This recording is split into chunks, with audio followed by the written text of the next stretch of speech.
I actually had something that I was gonna say that I thought would have been funny, but yeah, we're gonna leave that one alone. But hello, all of you all. If that makes any sense, because it really didn't make sense. It is Monday. Just in case you were wondering what it said. Anyway, it's Monday. We're on chapter 10, which I accidentally said we finished last week, but we didn't. Now we're on chapter 10 of Reaper Adventures, Imprisonment, and this is definitely not kid-friendly series, so don't bring your kids, and fur babies, I suppose, are the exception. Fur babies, the four-legged kids. Anyway, moving on. Don't bring your kids. It's not kid-friendly. It's not like there's, sex scenes or curse words, unless I spit out a curse word, but anyway. There is, however, a scene or more of torture. There is mentions of torture. There is slaughter of angels by another angel. Escape of Eden's prison. The introduction of the 3 new characters. And I think I actually got it all on this one covered. Anyway, this chapter is the chapter with the... Get down from there! As I said, for babies. This chapter is the chapter with the slaughter of angel by other angels and the actual escape from Eden's prisoner. You don't play with wires. Back up. Back up! I kicked you in the booty. And the escape from Eden's prison. This is the chapter where slaughter takes place and everything else. Moving on. Little girl, you better not be up there. And what is this? That you no play with? No. Don't think about playing with the wires. No. No. I apologize. Anyway, it's Monday. We're on chapter 10. I've given a little thingamajigger. For any one of you who speak the thingamajigger language, you know what I mean. And we're on chapter 10, and it's Monday, so let's continue. Chapter 10. The Keeper of Peace Niall and the Keeper of Peace Anala were surprised to see the Archangel Michael the following morning. I don't know why my heart's racing.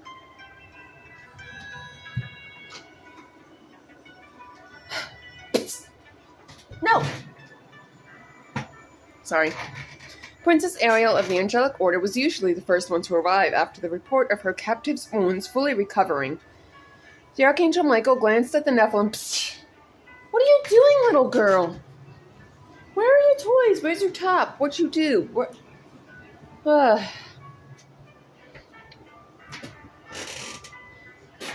Captive's wounds fully recovering. The Archangel Michael glanced at the Nephilim, who appeared scared by the fact of the public session that awaited him. By public session, we mean public torture session. The demon showed no emotion.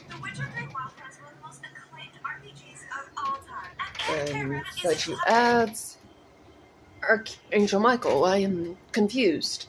Please forgive me, but what are you doing here? The Keeper of Peace Niall asked the Archangel Michael. The Archangel Michael had discovered the seals to remove the wards containing the 3 horsemen and destroy the final cell, along with a quick message that told the Archangel Michael that their nephew, the Nephilim, would require more protection than the demon. She's searching for a lost toy. Okay, we're good. The Archangel Michael had realized that their oldest brother had anticipated that things would move more rapidly than even the Archangel Michael. Archangel Michael would have guessed. The Archangel Michael took a steadying breath and stepped to the Keeper of Peace Anala, who gave him a polite smile.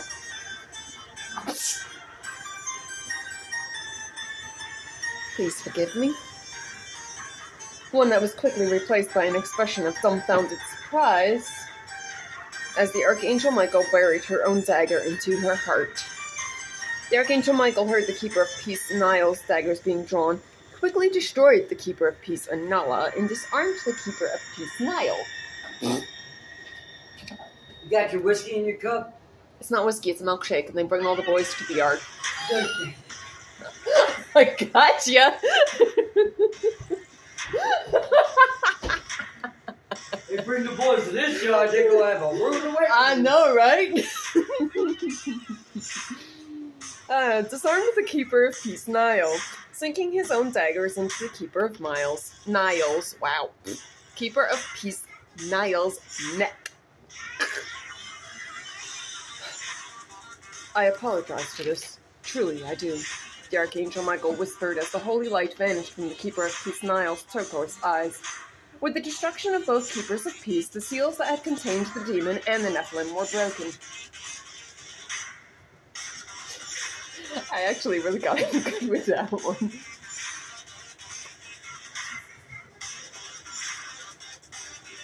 I don't understand. Why? The demon questioned as the Archangel Michael helped him steady himself. The Nephilim was unaffected, and the demon regained himself much sooner than the Archangel Michael thought he would. Your presence, as well as the Nephilim's presence, threatens the safety of my brothers, the Archangel Michael replied. The demon gave the Archangel Michael a gaze that the Archangel Michael realized was a look of reconsideration before the demon turned his attention to what the Archangel Michael was handing him. He took the 3 keys to the cells of the 3 captive horsemen. I hope you will consider protecting the Nephilim and setting free my half-brothers for the same reason. If my hope is ill-founded, then consider these reasons to repay the favors I have granted to you, the Archangel Michael explained. The demon blinked and gave a puzzled look towards the Archangel Michael. The demon shot the Archangel Michael a calculating glance, studied the Nephilim, and sighed. Very well. I will consider these requests as repayment for the favors you have granted. The demon agreed, taking the final key from the Archangel Michael. What you doing, little girl? Hey! Apologies. We will move on. Taking the final key from the Archangel Michael. The key to the armory that held the weapons of war, famine, and pestilence, as well as their armor. There you go. Good girl. I will hold them off for as long as I am able.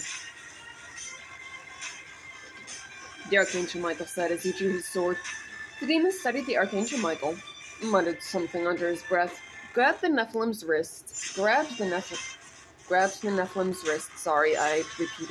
and took off in the direction of the 7th floor of Eden's prison with a reluctant accomplice.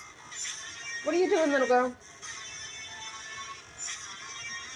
Let this work, the Archangel Michael whispered as the demons and the Nephilim's footsteps receded and armored footsteps began to advance.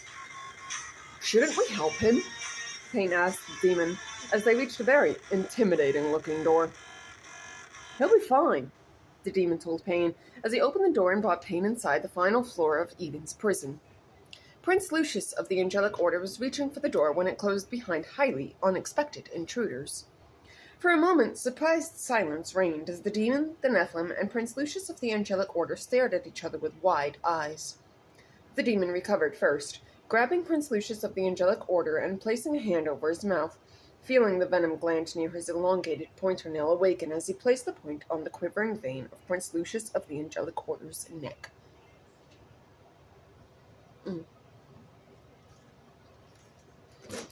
I have to admit, I'm surprised to see you, the demon whispered, resisting the urge to poison Prince Lucius of the Angelic Order as his pulse quickened ever so slightly.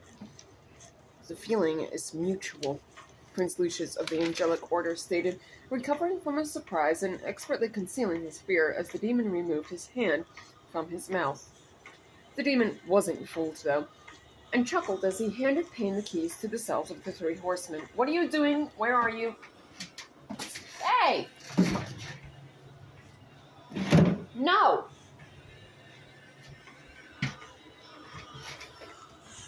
Continuing. Payne the keys to the cells of the 3 horsemen. Payne took them and fought back the waves of nausea as he headed over to the cells. The stone golems, which didn't usually move, suddenly came to life. The seals which gave them life blazed brightly, and Payne barely leapt out of the way of their large battle axes. Mind you, these are stone giant golem things, so their battle axes are kind of very large. Yeah, we're just going to say that, because I think that's good enough. Excuse me, I burped. He heard another axe whistling towards his head and let instinct kick in. He fought better if he didn't think about his next moves. Possibly not always a good thing. He ducked the blow from the incoming axe and rolled out of the way of the first two stone golems. I don't know why I'm itchy, but I'm itchy. I'm thinking it's because... I don't know. Maybe it's just dead skin. Pimples. Something crazy. Of the first two stone golems, Payne counted 8 golems, all with their axes, before dodging another attack. Payne grabbed an axe, moved so the other golem's weapon would destroy his own ally, and then used the now dead golem's axe to eliminate the seemingly surprised golem. Because that would happen. I mean, I don't know how to describe it, so I'm just going to continue reading before I kind of shove my own foot down my throat.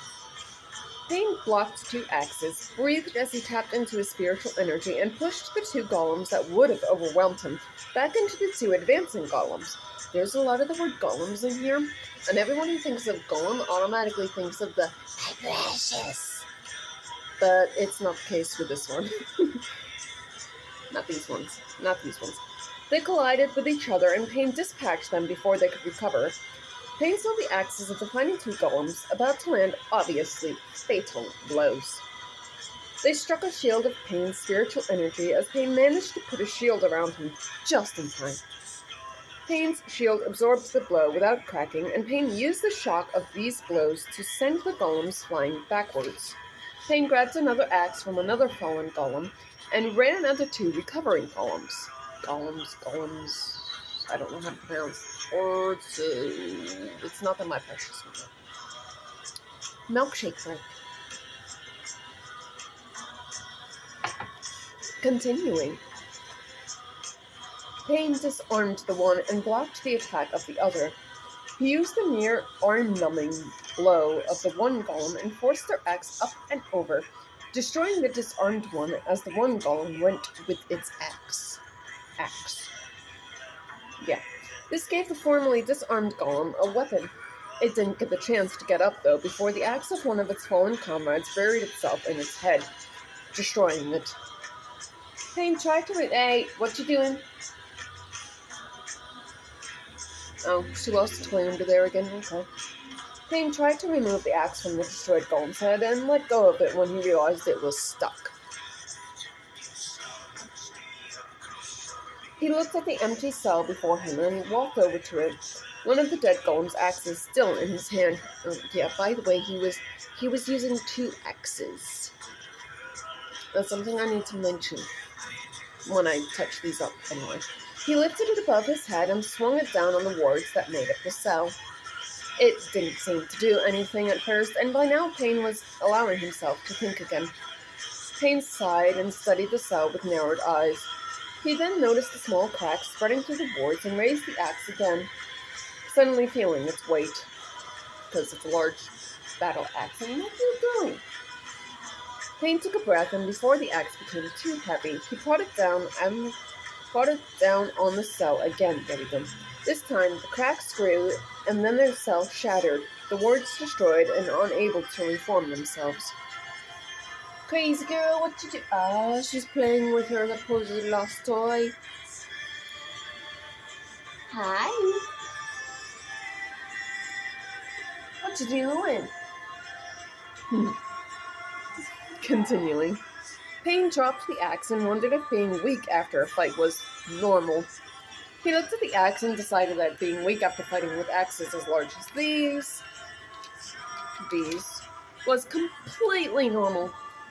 He stumbled over to the cells and released each individual by placing the keys to the center of each door. The cells shattered afterwards, much like the first cell Payne had destroyed. The waves of nausea had slowly disappeared after the blah blah blah blah blah blah blah blah. Slowly disappeared after the destruction of each cell until Payne no longer felt the urge to puke. That would suck. Prince Lucius of the Angelic Order watched with unease as the Nephilim walked over to him and the demon, the three horsemen with him. There's only three because Death wasn't in one of the cells, so there's technically not the four horsemen in the 7th floor of Eden's prison. There's only the first three horsemen. I seriously hope she's behaving. Anyway, the three horsemen with him. The demon... yeah, okay. What should we do with him? The demon asked the Nephilim. The Nephilim studied Prince Lucius... The Nephilim studied Prince Lucius of the Angelic Order and took his sword. Let him live, the Nephilim answered, testing the sword's weight. He just won't be able to fight as we take him hostage, the Nephilim explained. The demon was silent and then nodded when he realized Prince Lucius of the Angelic Order was more than likely their only way out of the now destroyed 7th floor of Eden's prison. The demon pushed Prince Lucius of the Angelic Order against the door, forcing him to place his hands on the door so his face wouldn't connect with it. The doors swung open, and the three horsemen, the Nephilim, and the demon, who was dragging a resisting Prince Lucius of the Angelic Order with him, left the final floor of Eden's prison. The sounds of battle had almost ceased, and Payne, as well as the demon, knew that the Archangel Michael was either winning or becoming overwhelmed. Acknowledge me!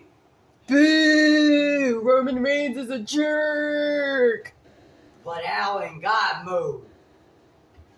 You're still saying a Roman Reigns quotes. And? Roman Reigns is a jerk! Yeah, but I make it better because it's mine now. I can't argue with that, can I? I want to see that. Gay guys are my jam. Awesome, Rose. Only because I let her in. I'm almost finished with this chapter, if you would let me I read. thought you were done. I'm sorry. No, I've got like Well, that's what you 4 get more for drinking pages. that whiskey the whole damn time. I ain't drinking whiskey, I'm drinking a milkshake. Oh, yeah. Don't worry, I can stop all the boys who come to the yard. Rawr. Oh, wait. Rawr.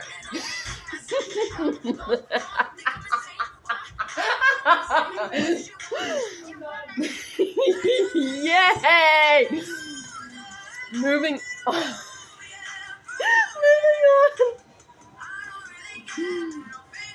This way, the demon ordered, deciding that even if the Archangel Michael was winning, now wasn't the time to pause. I really don't know what's up with my voice. It's really kind of fucking weird. Excuse the potty mouth. Really weird. He held his hands out, silently demanding the sword Payne was holding. Payne gave it to him, knowing why the demon had demanded the sword. Payne would hesitate if Prince Lucius of the Angelic Order decided to fight. The demon wouldn't hesitate to kill Prince Lucius of the Angelic Order if the need arose. Prince Lucius of the Angelic Order glared at the demon when he felt his sword's point between his shoulders. Damn it, I didn't burp like I had been. Continuing, he felt a slight pressure around one of his ankles and knew the demon's tail would knock him off balance if he tried to run. Move, the demon ordered. Prince Lucius of the Angelic Order reluctantly obeyed, and after some time realized where they were headed. You are taking a large risk with this, Prince Lucius of the Angelic Order commented. I'm aware, the demon said, his voice indifferent. What if they do not wish to help you or the Nephilim? Returning their armor and weapons will make you two unable to stop them, Prince Lucius of the Angelic Order stated. I'm aware of that as well. The demon sighed, sounding as if he could care less about that fact. So there's a sigh in there. Wait, what? The Nephilim asked, looking at the demon. You did not tell your ally. Prince Lucius of the Angelic Order questioned with an unseen, smug smile. He probably wouldn't have come along if I had told him, the demon stated, still sounding as calm as ever. Prince Lucius of the Angelic Order felt his triumph falter as the Nephilim reluctantly made a sound of agreement. The group of escaped prisoners slowed and then stopped. The sounds of the battle had ended, leaving a deafening silence in its wake. There was mild hope among the escaped prisoners that was quickly erased by the sound of orders being issued. The Archangel Michael had been overwhelmed and either defeated or taken prisoner. Prince Lucius of the Angelic Order felt the blade of a sword press against his shoulders and continued moving. They reached the armory that held the armor and weapons of the three horsemen. The demon handed the Nephilim the key to open the armory. The Nephilim took it and opened the doors to the armory. War, famine, and pestilence entered the armory, and Prince Lucius of the Angelic Order knew that, even if he tried to hide their armor and weapons, the three horsemen would find them with ease. It didn't take long for War, Famine, and Pestilence to return, all of them wearing their armor and wielding their weapons. The Nephilim put the key in his pocket with the other keys. War, Famine, and Pestilence studied the demon and the Nephilim with an uncaring gaze. The demon watched them and then breathed a mental sigh of relief when they reached the decision to ally with them, for now. After some time passed, the group of escaped prisoners managed to leave Eden's prison. We're on the last page of chapter 10, so anyway, we're going to continue now. The Archangel Raphael had given all of them his blessing for safe travels, while the Archangel Uriel had explained how they could leave without him opening the gates to Eden. After some consideration, Pain, the demon, War, Famine, and Pestilence landed in the sandbox in Jeromeson's playground. Because no other place like a playground sandbox to land in, right? Sand all up in the hair and stuff. Anyway, moving on. Last sentence of chapter 10.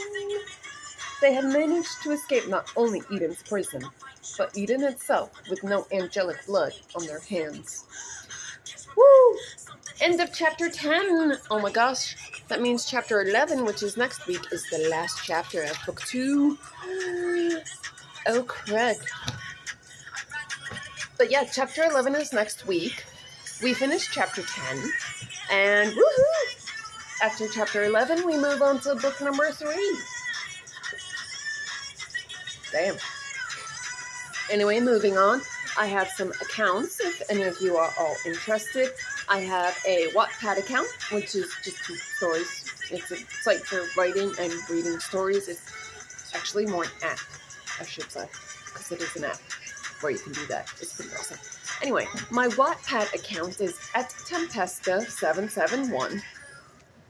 My TikTok account, which is really kind of lacking in videos, is at Airdrin Craven 2. No uppercases, no spaces, under the name Tempesta Braveheart.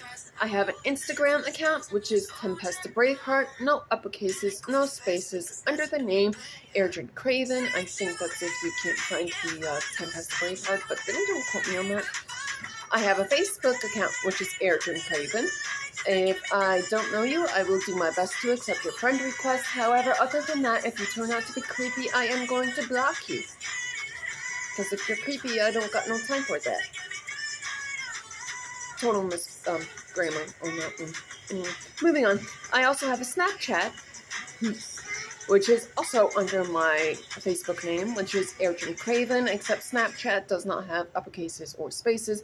And we're watching YouTube, my YouTube channel, which is under the name Tempesta Braveheart.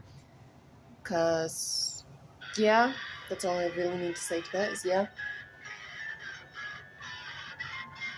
Anyway, chapter 11 next week, and then the week after chapter 11, we move on to book number 3. The accounts I mentioned. So we're good. So, yeah. Peace out, Girl Scouts, and enjoy the mental hilarity.